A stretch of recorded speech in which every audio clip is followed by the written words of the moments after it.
Il est l'heure du journal sur Business 24 Africa. Au sommaire de l'actualité, 3 établissements financiers ont été primés à la 5e édition du forum La Finance s'engage. Ce sont des établissements financiers, amis des PME et grâce à eux, les entreprises ont eu un accès facile au financement en 2021. Nous parlerons d'artisanat avec l'ouverture du succursale du groupe Rutis à Prima Center. C'est dans la commune de Marcory à Abidjan. Également à suivre dans cette édition, l'ouverture de la 9e journée ivoirienne d'imagerie médicale. Une journée au cours de laquelle radiologues, pédiatres et infectiologues vont s'accorder pour mieux gérer la maladie à coronavirus.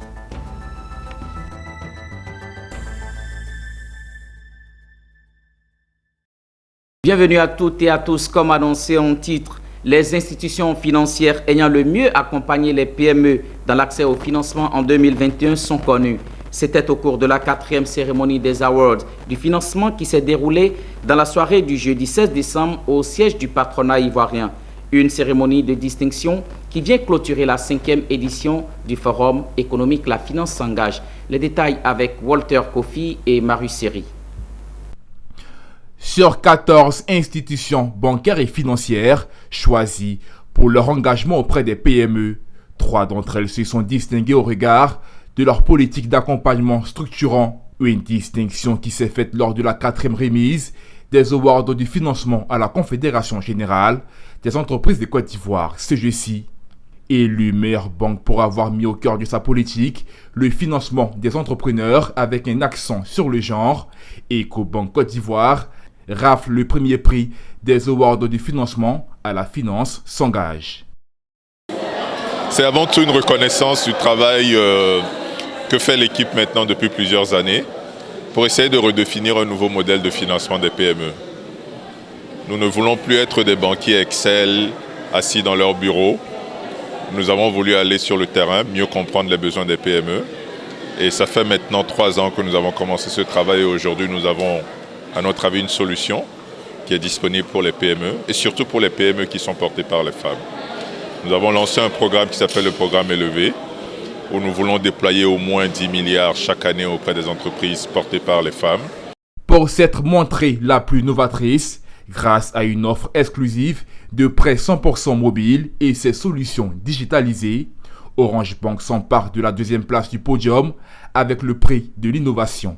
C'est une machine très lourde au niveau informatique, au niveau business, au niveau conformité, pour être respectueux de la réglementation de la BCAO, au niveau des risques, pour pouvoir savoir à qui nous prêtons, même sans voir les clients qui sont disséminés dans tout le pays, puisque notre offre qui s'adresse aux clients d'Orange Money, elle est accessible partout, elle est instantanée et elle a des taux qui sont très attractifs. Acteur clé de la mésofinance, le groupe Cofina referme la marche en partant avec le prix du meilleur système financier décentralisé.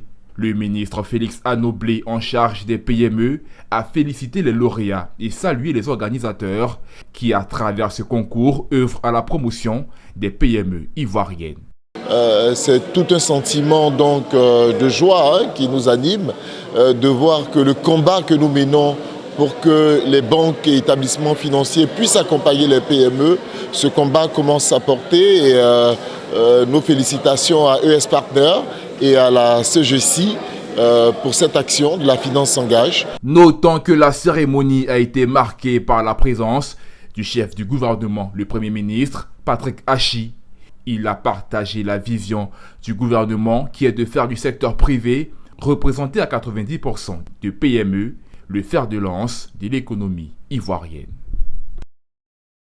Les responsables de la société africaine de matériel et d'équipement SAM Motors étaient face à la presse ce jeudi à Abidjan. Au cours de cette rencontre, ils ont échangé avec les hommes des médias sur la lutte contre la pollution, le réchauffement climatique et un programme de renforcement de capacités dédié aux étudiants passionnés de la technologie automobile. Zénab Dosso et Akeke Richard.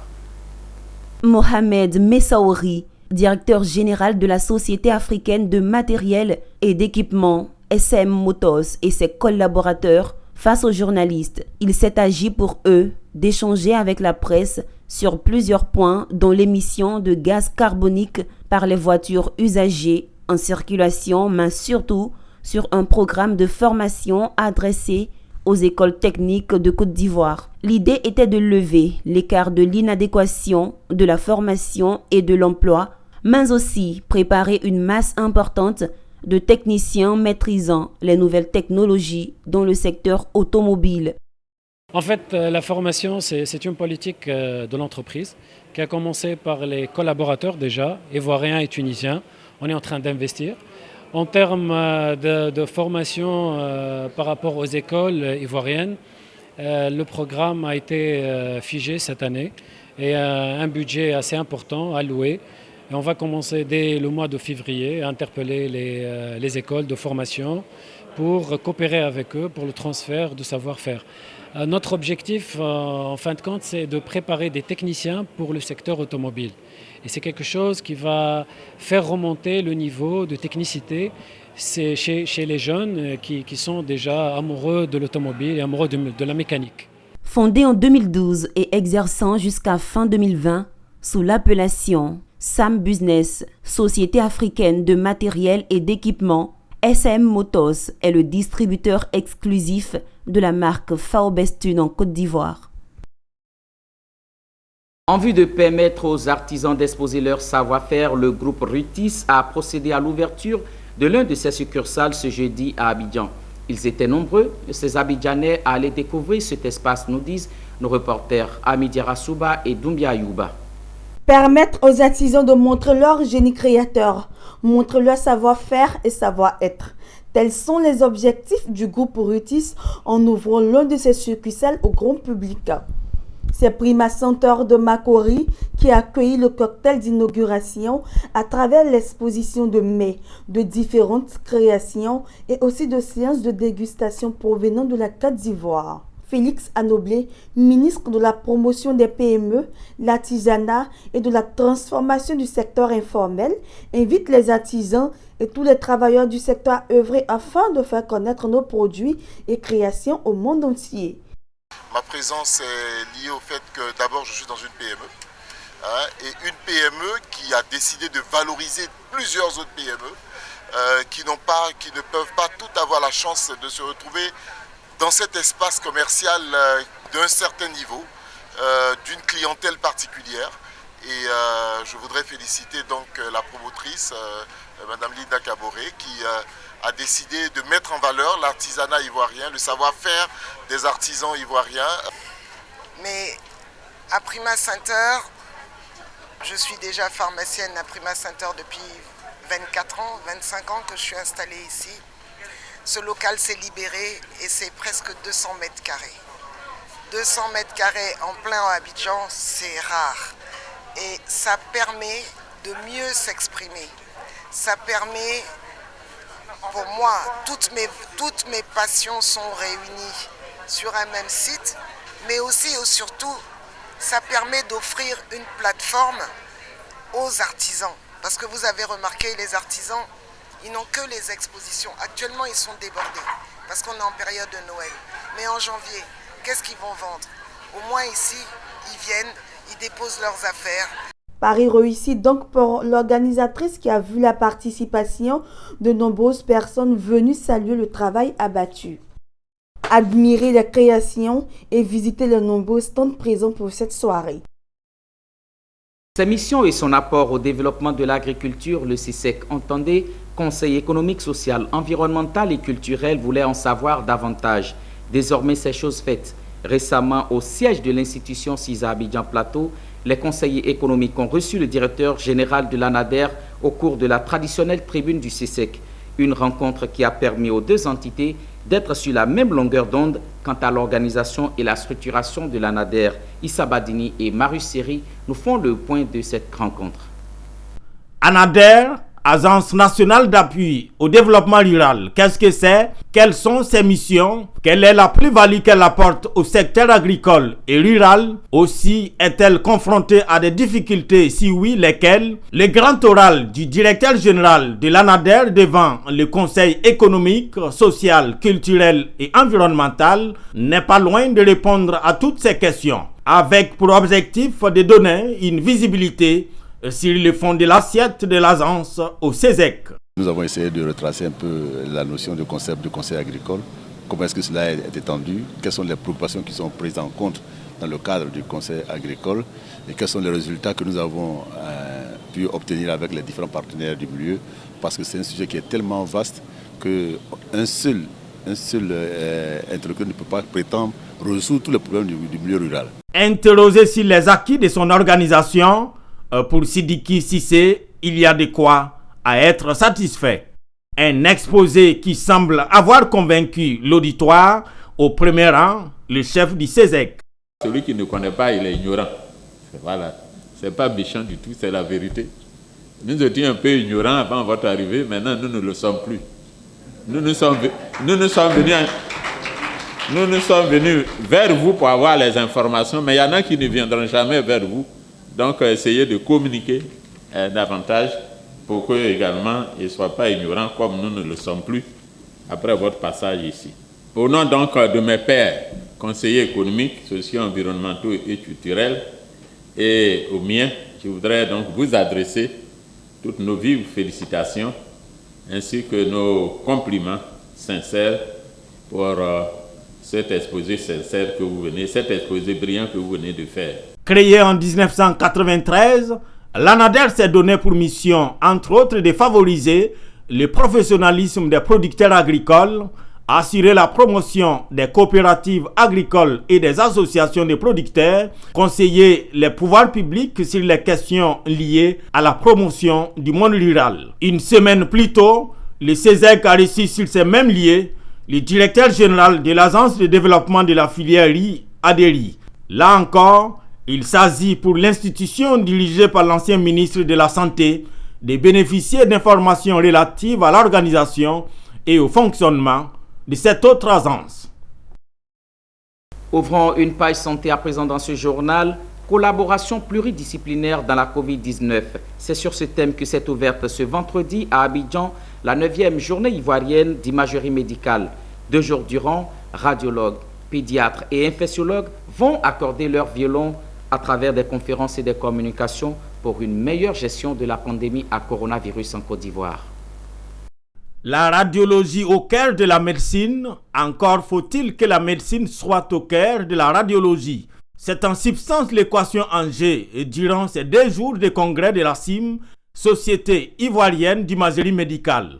Placée sous le thème collaboration pluridisciplinaire dans la Covid-19, la journée ivoirienne d'imagerie médicale va réunir radiologues, pneumologues, infectiologues et autres pédiatres autour des panels, communication et d'exposés.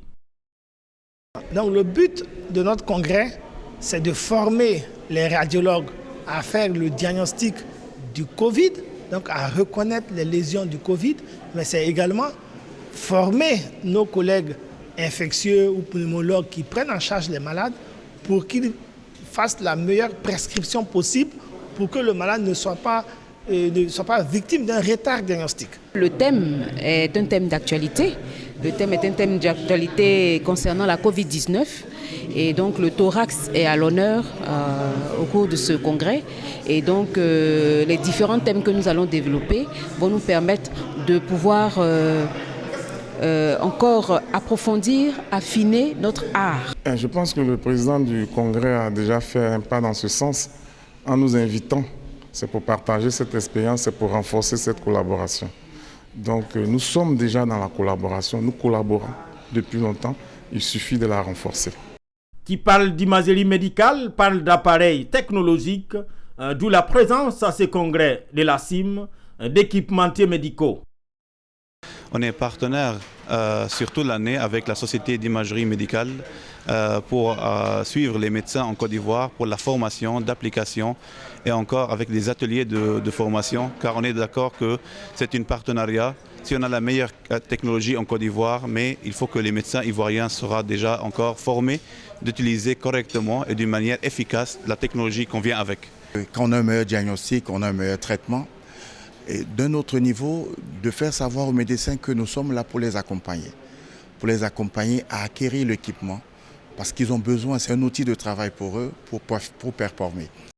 Spécialiste en IRM, échographie, scanner, radio, C'est toute la chaîne de l'imagerie interventionnelle qui est présente à ce congrès annuel de la CIM qui est à sa 9e édition. Les travaux ainsi démarrés prendront fin le samedi 18 décembre avec l'espoir de mettre sur papier un tableau de bord pour la corporation, voire tout l'écosystème de la santé. C'était un reportage de Issa Badini et Ismaël Doza. Je donne mon sang et je sauve des vies. C'est le slogan du Centre national de transfusion sanguine. Mercredi, au sein de la société Azito OEM, dans la commune de Yopougon, les travailleurs ont adopté cette maxime. Ils ont fait don de leur sang en prévision des fêtes de fin d'année qui approchent avec leur corollaire d'accidents de circulation. Philippe Zabo et Tima Traoré nous donnent plus de détails sur cette activité. Ils sont tous unanimes. Le sang sauve des vies. C'est pourquoi les agents d'Azito OM, avec à leur tête le directeur général, ont décidé de donner leur sang. Conscients que les fêtes de fin d'année sont une période de troubles et d'accidents multiples durant laquelle il y a pénurie de sang dans les hôpitaux. Mais vous êtes sans ignorer que nous sommes dans une période spéciale. Période fin d'année où il y a beaucoup de déplacements des populations. Mais cette période rime malheureusement avec des événements déplorables du genre accidents, violences, bagarres, qui font que le sang va être une denrée qui peut être nécessaire. Donc nous venons au secours du Centre national de transfusion sanguine, qui n'est pas bien loti en ce moment, vous le savez. Et donc nous venons apporter un peu de nous-mêmes, nous venons apporter du sang, pour que nous ne le souhaitons pas au cas où les besoins se présentaient et que ce sang-là puisse quand même servir à nos compatriotes, aux populations. Nous le faisons avec tout le cœur parce que nous sommes une entreprise citoyenne. Un don de sang. Le don de sang, c'est pour aider des personnes qui souffrent dans les hôpitaux, aider des malades. Ce don de sang vient les aider à les apporter la guérison. En fait, en conclusion, c'est pour sauver des vies. Quant à Ouattara Julia, qui supervise ce don de sang, elle invite tout le monde à donner son sang et explique les causes fréquentes des pénuries. Nous prélevons des sangs, nous faisons des dons de sang, mais ce ne sont pas tous ces dons-là qui sont appropriés à être donnés. Il y en a aussi qui ne sont pas appropriés pour les dons de sang. Il y a aussi des malades, des enfants, des parturientes qui, eux, ne font pas de dons de sang, mais qui en ont besoin. Il y a des femmes enceintes. Donc la majorité qui donne n'est pas aussi grande que ça. Azito OM n'est pas à sa première action sociale. Le 10 décembre dernier, c'était une école primaire publique qui était remise au village de Sogorbo-Nyoa dans la sous-préfecture de Gagnoa. Parlons règlement de conflit à présent avec le CAMPC, Centre africain de management et de perfectionnement des cadres, qui a organisé jeudi à son siège une conférence sur le thème « L'implémentation de la médiation professionnelle comme outil de résolution des conflits ». Au travers de cette conférence, le CAMPC veut sensibiliser sur l'implémentation de la médiation professionnelle en vue de régler les conflits et préserver l'essentiel. Diane Kablancan et Ismaël Doza. Les conflits, quels qu'ils soient, font partie de notre quotidien. Les résolutions demandent stratégie et intelligence. Pour sa part, le Centre africain de management et perfectionnement des cadres, CAMPC, en tant que temple de savoir, a sa solution. Il a porté cela à la connaissance de tout autour d'une conférence le jeudi 16 décembre 2021 à son siège. Cette conférence avait pour objectif l'implémentation de la médiation professionnelle comme outil de résolution des conflits. Cette conférence a été animée par Kadio épouse Bamba Sopi, administrateur général des services financiers à la Direction générale des impôts, médiateur professionnel diplômé de l'école de la médiation et de la négociation de Bordeaux en France. Alors pour cette conférence de sensibilisation, nous avons voulu avec le CAMPC parler de la médiation professionnelle qui est une profession nouvelle dans une discipline qui est elle-même nouvelle, qui se met en place, qui existe ailleurs, en Amérique du Nord, en France et en Côte d'Ivoire depuis 4-5 ans. on a commencé à travailler cette discipline-là et des médiateurs professionnels sont sortis. Nous estimons qu'au bout de 5 ans, il est bon de faire connaître maintenant cette activité qui travaille dans le secteur des conflits. Responsables des ressources humaines, directeurs généraux des administrations publiques et privées, les délégués du personnel, pour ne citer que ceux-là, ont été instruits sur une stratégie de résolution de conflits proposée par la conférencière. S'il est une satisfaction pour le directeur pédagogique du camp PC, car pour lui, cette conférence s'inscrit dans le cadre des missions du centre, celle de former les cadres. Bien, dans le cadre de la mission du camp PC qui consiste à mener la recherche, nous organisons des conférences permettant donc à des professionnels chevronnés de venir partager leur savoir, leur savoir-faire, leur expérience. Et dans le cadre de cette conférence, nous avons convié une spécialiste en médiation professionnelle qui est venue partager son expérience. Au travers de cette conférence, le camp PC veut sensibiliser sur l'implémentation de la médiation professionnelle en vue de régler les conflits en préservant l'essentiel. Une note musicale, fin de la 8e édition du festival 24 heures reggae. Plusieurs jours durant, les mélomanes du jarastafarisme se sont retrouvés sur la place d'Irabou à Jacquesville. Plusieurs innovations étaient au rendez-vous, notamment les concours de théâtre, d'interprétation et le grand concours. C'est une édition qui a été marquée par la participation du bureau UNESCO en Côte d'Ivoire qui y a apporté son soutien institutionnel. Retour sur les temps forts de cette 8e édition du festival 24 heures reggae avec Zénab Dosso. Je suis très heureux aujourd'hui d'être avec les frères et de participer au reggae. Bon, le reggae, ça peut peut-être sonner, je suis certain, comme quelque chose un amusement de voyous, de gens. Non, il faut aller en profondeur, percer la chose. C'est une édition qui se démarque des autres, car ayant rassemblé des compétiteurs venus de toutes les contrées de la Côte d'Ivoire, elle a enregistré la participation d'éminentes personnalités, notamment celle de la représentante de l'UNESCO en Côte d'Ivoire. Anne Lemestre, à l'ouverture de la 8e édition du festival 24 heures reggae, a félicité Geneviève Dagriaka, présidente de l'ONG Enclo-Bacan, par ailleurs commissaire général des 24 heures reggae, qui s'est résolument engagée depuis une décennie pour la cause des enfants, des reggaeman. Elle a rassuré le commissariat du festival du soutien de son institution. Le reggae a été reconnu par l'UNESCO comme l'élément le plus représentatif de la Jamaïque. Donc nous avons reconnu le reggae au niveau international. Alors c'est un soutien institutionnel bien sûr. Nous sommes engagés avec les 24 heures reggae depuis maintenant plusieurs années. Et deuxièmement, c'est également un soutien financier. Je souhaite un plein succès aux 24 heures reggae. Je suis très contente pour la 8e édition parce qu'un enfant, quand il commence, il fait les 4 pattes. Après, il apprend à s'élever et ensuite, il commence à courir. Moi, je pense qu'en ce moment, je me suis levée. Après les discours, place a été faite aux férus du jarastafarisme.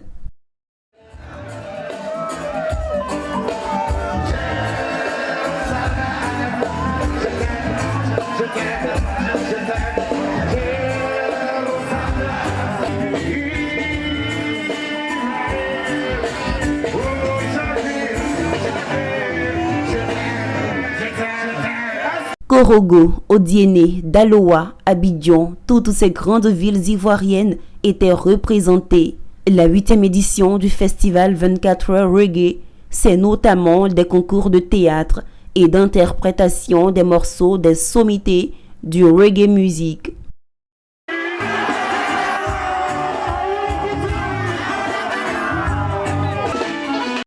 Le festival, comme prévu, a tenu toutes ses promesses, car ayant permis aux mélomanes de se régaler de la bonne musique, mais aussi recevoir les messages de paix et de cohésion sociale. 3 gagnants parmi les artistes ont reçu des lots importants. Loin de nous, dans la capitale politique ivoirienne et plus précisément à Yamoussoukro, s'est tenu récemment un atelier de renforcement de capacité dédié aux magistrats sur les pesticides frauduleux. Organisé par CropLife Côte d'Ivoire et CropLife Africa, cet atelier avait pour objectif de fournir aux juges et aux procureurs des tribunaux des outils pour l'application des mesures pénales. C'est une activité qui s'inscrit également dans le cadre de la lutte contre les contrefaçons et autres fraudes sur les pesticides. Durant 2 jours, les magistrats ont vu leur capacité renforcée sur l'importance des pesticides dans l'agriculture et les réglementations phytosanitaires en Côte d'Ivoire. Également, sur les dispositions légales de la lutte contre la contrefaçon et les fraudes sur les pesticides. Cet atelier vise à assurer la protection des cultures contre les ravages et les maladies, puis garantir les rendements et la qualité des produits agricoles. Cet atelier permettra aux magistrats de mieux s'imprégner des dispositions de lutte et du besoin de coopération avec les autres acteurs de la filière. Le renforcement des capacités des magistrats, celle qui nous rassemble ce jour, est une composante essentielle de la politique d'application des lois et qui est l'un des piliers essentiels de la stratégie de lutte contre les contrefaçons et autres fraudes sur les pesticides au niveau de CropLife Afrique Moyen-Orient.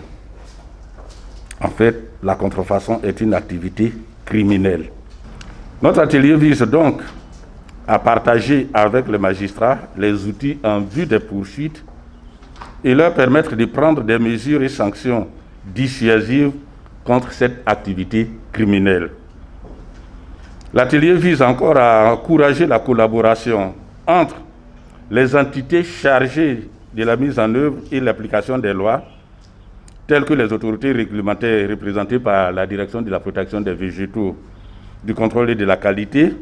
Cet atelier qui va nous permettre de comprendre, d'avoir une ouverture, une vue sur les produits phytosanitaires, le bien que ça peut nous apporter, mais aussi les entraves auxquelles notre monde est soumis. Je parle du monde des phytos, de par l'action des fraudeurs. Aujourd'hui, nous sommes réunis en face d'un éminent auditoire, les magistrats, les procureurs, et nous comptons sur vous afin que ce milieu-là soit assaini. Cet atelier a eu l'accompagnement de la Direction des affaires civiles et pénales. La formation a été marquée par des travaux de groupe portant sur la procédure de saisie des pesticides illégaux, le renforcement de la collaboration entre les structures déconcentrées concernées. L'atelier a pris fin par un exercice pratique avec la visite des magasins et les sites de vente des produits au grand marché de Yamoussoukro. Nous refermons cette édition préparée par l'ensemble de la rédaction. Retrouvez-nous sur les réseaux sociaux et sur les plateformes d'information de Business 24 Africa. Bon week-end.